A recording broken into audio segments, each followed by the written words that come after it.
اي اس اي مهدي عم بيحاول عم بيسدد هدف اول لصالح الاي اس اي. اي اس اي 1 دوتسليك الاوزبكي 0. مهدي برجاوي عم بيسجل اول الاهداف. الكرة ملعوبة لعند الفريق الاوزبكي ولكن برافو يا مالك. مالك الكريدلي عم بيخلص بالمرة الأولى وبالمرة الثانية. الله عليك يا مالك. صدي بهيدي الأسماء. راشو علي دبول. راشو علي. علي أحمد على تنفيذ الركلة الركنية بيلعبها لعند الغوش منه لعلي أحمد بيسدد.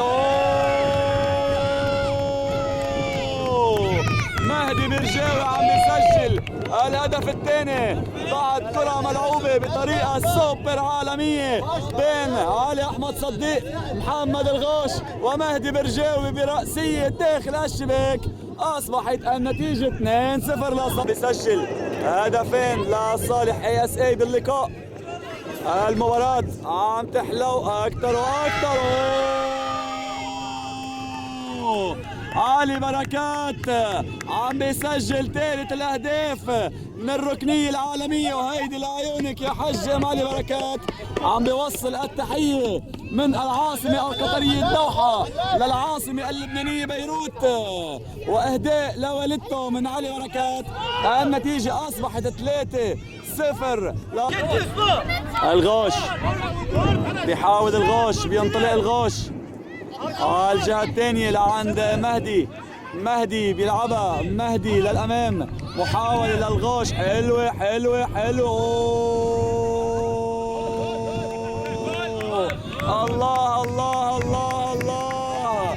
علي بركات عم بيسجل هدف جديد لصالح الاي اس اي. النتيجة اصبحت 4. الفريق الاي اس اي مقطوعة الكرة ترجع من البركات لعند علي احمد الصديق. الله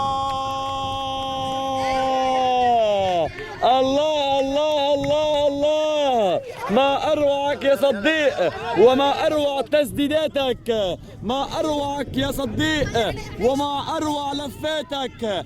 تسديدة عالمية على طريقة روبرتو كارلوس. لفت لف داخل الشباك. النتيجة عم تصبح 5-1